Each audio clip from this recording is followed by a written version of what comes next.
Hello friends, I'm Abby. Welcome to my channel. I have been knitting sweaters since 2016, and in this video I'm going to try every single one of them on and show them to you.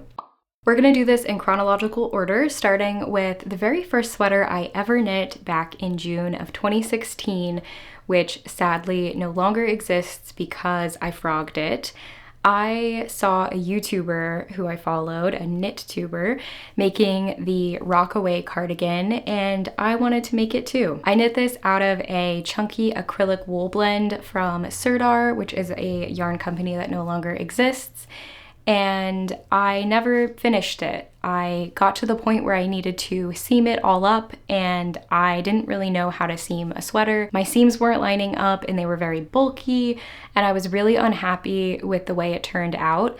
I think I was expecting the pattern to guide me through how to seam it, but when I got to that point in the pattern, it just said, seam your sweater. And I didn't really know enough to Google that and find a guide on how to do it, so I just ended up frogging it. After that experience, I didn't attempt another sweater until a year and a half later in January of 2018 when I knit the Exeter cardigan by Michele Wang.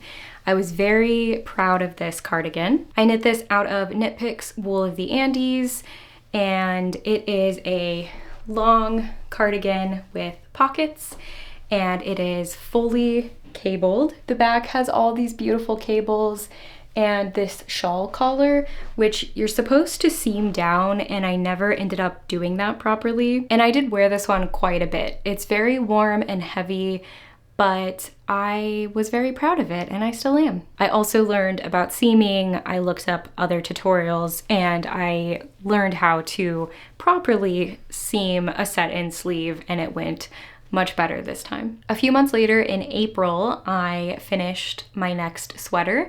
This is the Tegna sweater by Caitlin Hunter. This was really when Caitlin Hunter was taking over the knitting world, and it's really funny to throw this on. I haven't worn it in many years, but this was my first sweater using hand-dyed yarn. I found this yarn from Manos Uruguay at one of my local yarn shops. It was very expensive, and looking at it now, I don't think I would purchase this colorway again, but it was a fun experience. This was also my first experience with superwash yarn, and this sweater grew by like a foot, and I ended up throwing it in the dryer, and that kind of took away from the laciness at the bottom. It's supposed to be this like A-line lacy t-shirt, and I also didn't think about the fact that this is 100% wool, and I was making a t-shirt, but I did wear it. I wore it to my college classes. I remember I wore it to a presentation once. So despite the difficulties, I was proud of this one. In September of 2018, I knit the Miriam cardigan by Carrie Bostick Hoge. I made this out of Cascade 220, and it doesn't really fit properly, to be honest. It never really did. This one I really didn't wear too much, and I considered frogging it. I'm glad I didn't in hindsight, because I like looking back at what I made, but I liked the garter stitch elements in this cardigan, and I liked that it was just very basic, and I figured I would get a lot of wear out of it, but I didn't really love the 3/4 length sleeves. I feel like that is a very dated look. And then I also had some problems with the like mini shawl collar. It just never really sat right on my shoulders. But I did really enjoy making this one. I spent the entire summer of that year working on this, and I do love the Cascade 220. In November, I decided that I had enough experience under my belt to knit my boyfriend his first sweater that I made, and I knit The Fort by Jared Flood. I made this out of Drops Lima, and it does have a texture that's hard to see because it's all black, but he has worn this a lot and it's held up quite well. I also remember being a big fan of all of the details in this pattern. There's 1x1 ribbing, down the side. And this is another seamed sweater, and I was really happy with my seaming. I've never been able to properly photograph this sweater because it's just black with a lot of different texture and detail to it. I really like this sweater. I feel like I would knit this again. And I also remember being obsessed with seamed sweaters at the time. Now we're into 2019. I finished this in January, and this is my first Andrea Mowry sweater. This is the Nurtured. I knit this in Valley Yarns Amherst, and this was one of my favorite sweaters for a really long time. I love the texture. I knit most of this during Christmas break, so I really enjoyed making it. I have a lot of good memories, and it just turned out so well. I think it was my best fitting sweater up to this point. It's just a normal raglan. It's knit from the bottom up, but it's very cropped, which was definitely the style at the time. And I wore this everywhere. I wore it to class, I wore it to work, I wore it out to bars. I felt really cute in it. And honestly, I do still like it. I wish it was a little bit longer now, but I did wear this past winter. Another sweater I finished in January is the Granito by Joji Locatelli. I knit this out of reclaimed yarn from a sweater dress that I bought at a thrift store. I have been thrifting my whole life, and so it was just a very normal thing for me to do at the time, and I just frogged the sweater dress that I bought and I reknit it into the Granito. I do remember having to do some math with my gauge because I wasn't using a standard fingering weight yarn, so I did have to like fudge it a little bit there, but it did turn out really nice. I have worn this quite often. I don't really wear it anymore. One thing that has always bothered me about it is it has pockets, and I think it's just the pattern and the yarn combo, but because of the pockets, it really like poofs out at the bottom. Honestly, I'm probably more comfortable now with the way that it kind of poofs out, but at the time I was really into cropped and more tightly fitted sweaters, and that just always bothered me. I contemplated re-knitting it, but I just never did. But other than that, I loved the pattern. In May of 2019, I knit a sweater that I ended up frogging. I knit the Cline by Julie Hoover using piece fleece. It is a dolman sleeve sweater, and I remember just wanting a classic sweater that would pair with anything that I could wear for years. And I just never really liked the dolman sleeve on me. In retrospect, looking back at the photos, it looks fine, but I was just always self-conscious about it. And I also didn't love the 3/4 length sleeves. That's something that I have since learned about myself that I didn't know for a while. That was also a bottom-up seamed sweater. I have knit quite a few of those. Next, do any of you remember this? This is the As If Tee by Shay Johnson. This took over the knitting world. It felt like everybody was making one, and for good reason. It was really cute. I knit this out of Knit Picks, Preciosa, and Aloft. This was when mohair was really taking off, and the concept of knitting a single strand of mohair to be intentionally see-through was very clever. It is extremely cropped, which again was the style, and I did wear this a few times, mostly going out, like on a date, but I do remember it being slightly hard to wear because obviously you have to be mindful of bra straps. And this is another wool t-shirt. It's very small, but this is I think it's a chunky or maybe a worsted plus the mohair, so it is hard to find the right weather to wear this in. Plus it really doesn't fit me anymore, so this just remains in my closet just to look back on for fun. All right, The Weekender by Andrea Mowry. I finished this in August of 2019.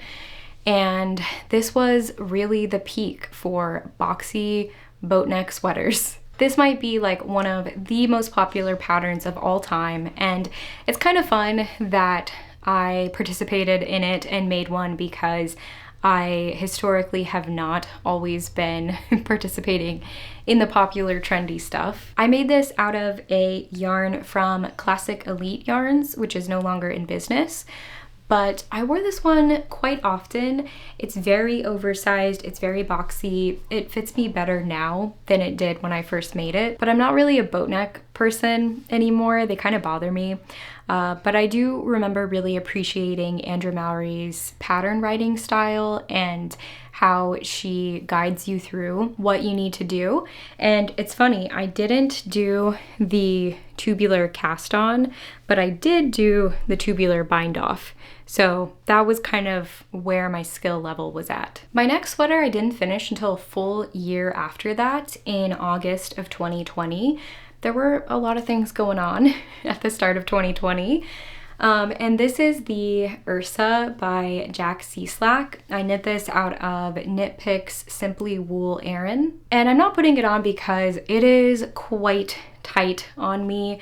And actually, I never really felt like this fit me properly. I'm not sure if it's because of the size that I made, but the sleeves always felt way too tight.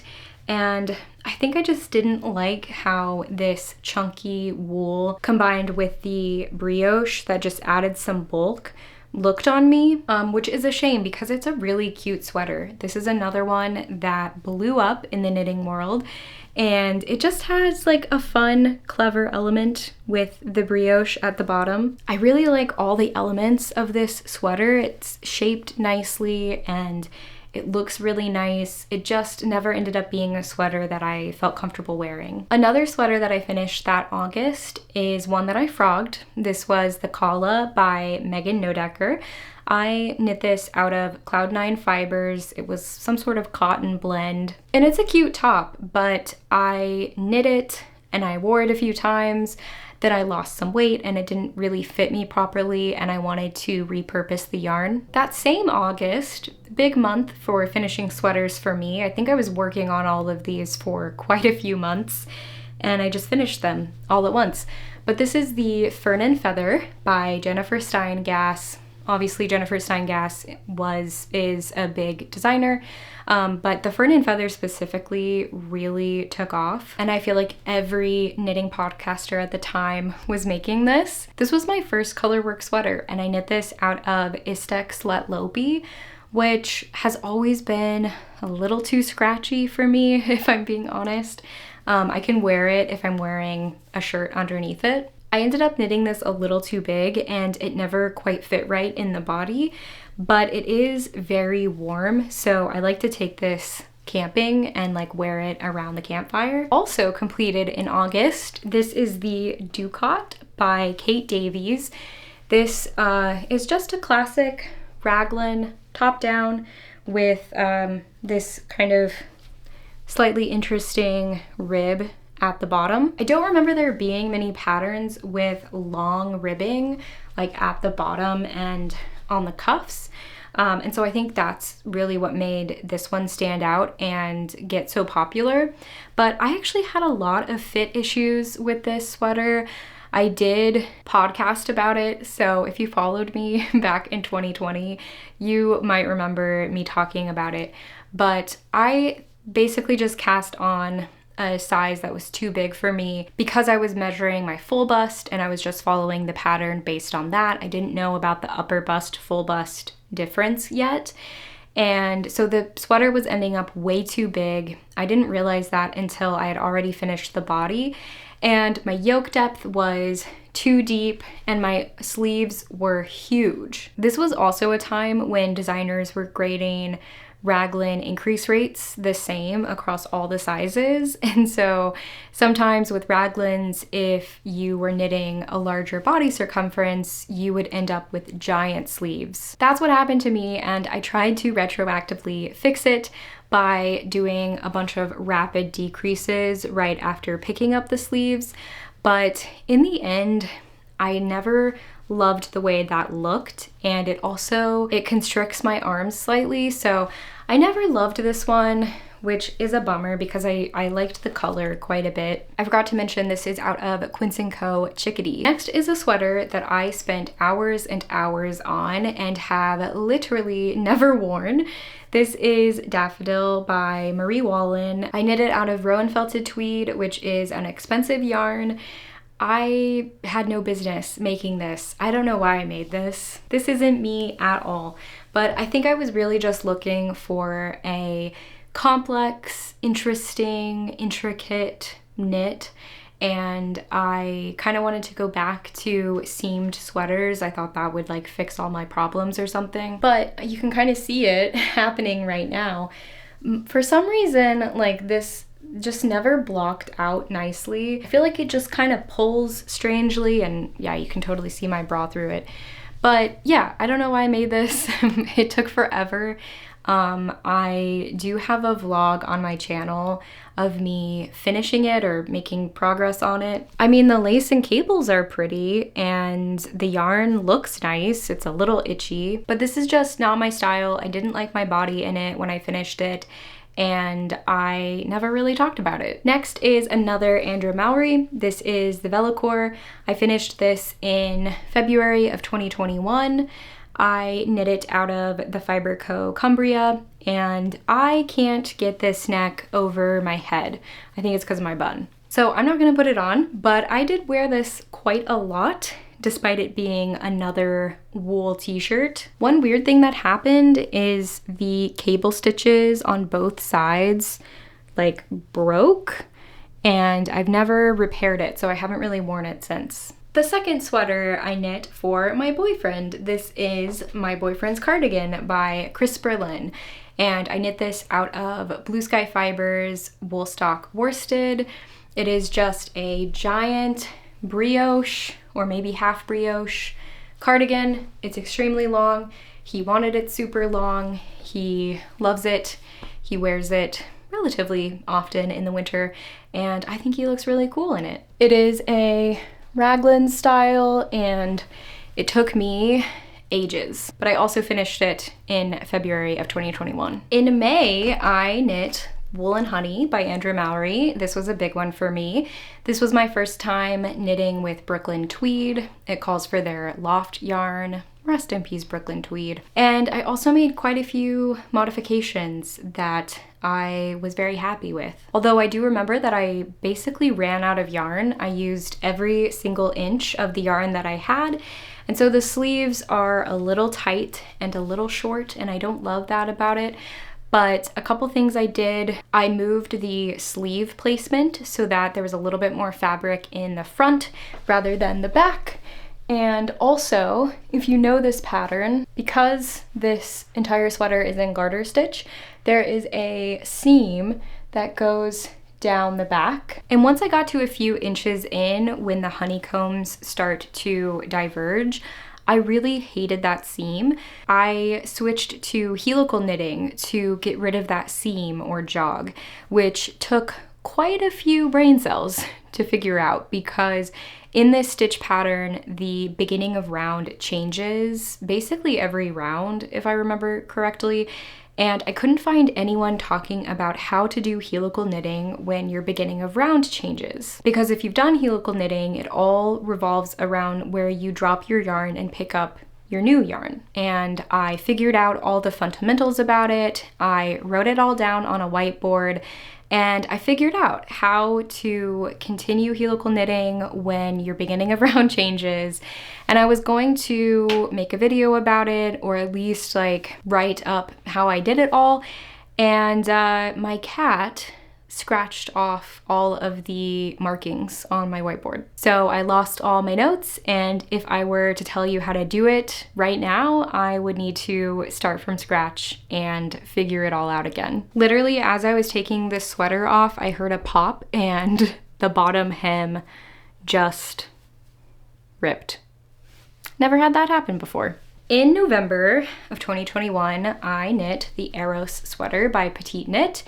And this is a full mohair sweater, and frankly, I am too hot to put this on right now. So I'm just gonna show it to you like this. It's just a basic saddle shoulder sweater with 1x1 ribbing, nothing too special about it. I knit this out of Knit Picks palette and Aloft held together, and it's a good pattern, but this is a very fitted sweater. It's what I was going for, and I think it looked cute at the time, but it doesn't really fit me anymore. And also, I never loved it because I don't love mohair. So I'm not sure why I thought it was a great idea to knit a fitted sweater with mohair, but I did wear it. In July 2022, I knit this t-shirt, which is the start of several personal designs.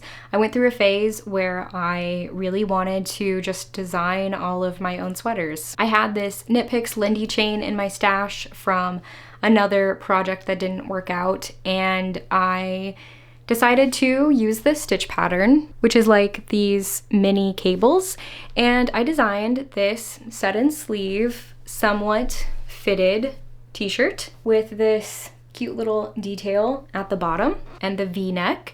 And I mean, I like this top. I don't like the yarn that I used. It was a cotton linen, I think, and it's just very heavy. And I also hate the color. So, I mean, it's a cute top, but I don't really wear it anymore. I do remember doing a lot of geometry to figure out the sleeve cap though, so that was fun. In August, I finished the Emma top by Suzanne Mueller, and I knit this out of Lion Brand 24/7 cotton, which is a very heavy yarn. And this is in, I think it's in half fisherman's rib. I remember when I cast it on, I was kind of like, I'm never gonna wear this, am I? And I was correct about that. It is a cute top, don't get me wrong, and there's nothing wrong with the pattern. Everything worked out great, and I love all the details about it. But the yarn combined with the stitch pattern just makes it very heavy, and I don't think there's any type of weather that I would feel comfortable wearing this in. This is the Ohika by Orlana Souche. I finished this in August 2022, and I knit it out of Rowan Alpaca Soft DK. This was a Brooklyn tweed pattern, I believe. It is a raglan. I liked the deep V with the ribbing, and I liked the texture of the sweater. Honestly, this is one that I wouldn't mind making again, especially because the alpaca is very warm, and so I could see myself making this in a different type of wool. I made this because I wanted a professional looking hand knit, and that's what I got out of it. I have worn this to many conferences. I've worn it in interviews. I think it looks really nice. It's very clean looking, and yeah, maybe I should make this one again. 2 months after I finished the last one, I made this one. This is the Daily by Andrew Mowry, and I had this yarn in stash. It is Valley Yarns Northampton. It was fall 2022, and I was going to a virtual conference for work. It was my first virtual conference, and me being me, I thought I need a really mindless knitting project, and I didn't have one on the needles, so I started this, and I actually knit a lot of it during that conference, but I have never worn it. As soon as I finished it, I hated it. I was like, why did I make black and gray stripes? It looks horrible. I hate it. And actually somebody on my YouTube channel commented that I could try over dyeing it with black to see if I could darken up the gray and make it more of a single color, because it is just a basic drop shoulder sweater. There's nothing special about it. And I do think that suggestion was a really good one. I just never took the time to do it. And now it's a little small and a little cropped, so I don't think I would go to the effort. Also in October, I made a baby sweater. I made the Onkers baby sweater by Petite Knit out of a Premier Yarns cotton. I just made this little baby sweater for a friend. It was very cute. I obviously don't have it anymore. In November, I knit the Ripple Crop Top by Jessie Maid. This one, hugely popular. And I have wanted to make another one ever since. I made this out of 2 sock yarns from Hue Loco. I think it was their single sock, and I micro striped it. So it's just 1 stripe of each skein. And I did that just to maximize yardage. And then this like magenta was something I had in my stash. And this is just a really cute cropped t-shirt, and I want to make one in summer yarn. This is the Be Thankful cardigan by Lily Kate France. I finished it that same November. I made this out of Barocco Mochi, which is discontinued, and I'm so sad about it because it's such a nice yarn. It is black, but it sometimes looks navy blue, and it's got all this colorful tweed in it, but it's very subtle, and it's also very lightweight because I think it was a blown yarn. Anyway, you can't buy it anymore, but if you could, I would. And I love the pattern as well. This was my first time trying a peasant sleeve, is that what these are called? And I didn't know if I was gonna like it, but I wear this so often. It's a little bit too cropped for me now, which is such a bummer. I wish I could get more of this yarn, but it's very cute. I love the deep V, and I feel like this is a really popular one for good reason. This one I made in March 2023. This is the Ela by Orlana Souche. I knit this out of Cloudborne Fibers Highland, which is another discontinued yarn, which is unfortunate because it has held up very well. I've worn this one a lot and I've never de-pilled it. And this one I added bust darts to. I'm pretty sure I've talked about that on my channel. Just got a very pretty yoke. It's reminiscent of the ranunculus, but it also has some raglan shaping in the second half of the yoke, so it fits really well. And it's got this cable detail down the bottom, and then all of the ribbing is this alternating twisted rib, which I thought was really cool. And yeah, I like this one a lot. This next one is another one of those personal designs I was telling you about. This is a cardigan that I came up with. I found this stitch pattern that I thought was cool, and I wanted to put it on the front of an open face cardigan. I finished this in July 2023, and I knit it out of Cloud 9 fibers, which I think also might be discontinued. And it doesn't quite fit me the way that it used to. It's a little tight, it's a little cropped. Don't like the quarter length sleeves, but I do think that in general, this was a really cute sweater. I just wanted like a lightweight cardigan to throw on in the summer when I was inside somewhere, and I just wanted like something to throw over a tank top. It's very professional looking. I mean, I really took my time with all the details. Again, designed the set-in sleeve, which I just can't help myself. I love a good fitted sleeve cap. And then that is the little collar on the back and where the fronts meet up. And everything was really designed around twisted ribbing for this one. Oh, and this is the yarn that I knit my collet out of that I ended up frogging. I actually filmed an entire design vlog when I was making this. I think I still have it. And I documented the entire process and all of my decisions that went into making this. And then I was too shy to post it. This is the Henko or Honko by Sari Nordland. I knit this in August 2023 out of Valley Yarns, Hampton and Northfield. I just thought it was cute. I liked the mock neck and I liked the slightly bigger sleeves and the stripe sequence. I've gotten a lot of wear out of this one. It is just like a little bit too small for me now, which is the case for a lot of my sweaters that I knit a couple years ago. One of the things that I never loved about it was this shoulder construction. So it is knit top down. You start at the neck before the ribbing.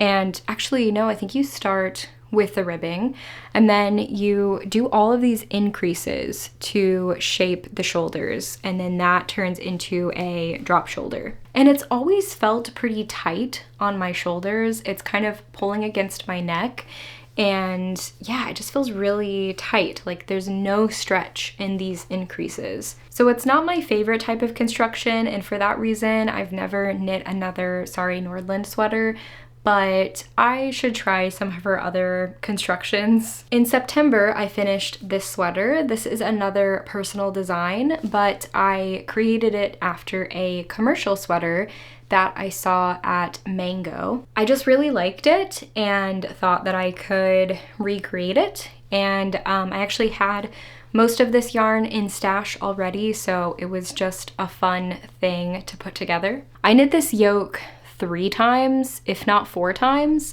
to try to get it perfect. But I had a lot of fun like figuring out the stitch pattern. I mean, it's very simple. Most of the yoke was stash yarn, but the body was knit out of Knitting for Olive merino, and it was my first time trying that yarn and I really like it. Okay, now we are finally into 2024, starting with the Mazzoni vest by Lindsay Deegan. I made this after the Eras tour poster with mostly stash yarn, and this is not how I would style it, but I changed the stockinette stitch pattern into garter stitch and I think it turned out really cute. Hi. That's okay. This is the Look at My Holes by James and Watts. I knit this in March 2024 out of fluorescent yarn from Trilogy Yarns. I did make a pretty significant mistake on this one with the raglan increases right here. I knit too many increases and I had to fix it after the fact because I knit it to wear to a music festival, so I was on a time crunch, and I do have at least one video on that whole debacle. Oh, but I really like the top and I would definitely make it again. In April last year, I finished the Paul Klee by Midori Hirose using a sock set by Coast to Coast and I think a few minis from Tiny Human Knits, and then this brown yarn is from Ritual Dyes in their Maiden line. This one was super fun to knit. I don't knit a ton of color work and I was trying to get back into it. This one has raglan increases in the yoke, so it fits really well. I did fix the short row shaping in the back. It was inverted in the pattern, so I just flipped it back so that it fits my shoulders better, and I think I talked about that on the channel. Also in April, I finished the Ariana by Amy Christophers. This is a really fun crochet granny square cardigan with knit ribbing. And this is when I was really starting to vlog and film myself more consistently. So I do have a vlog of me working on this. I made it out of Knit Picks palette and I think it's just so fun, and I actually wear this one quite often. That same month, I finished The Love Note by Tin Can Knits.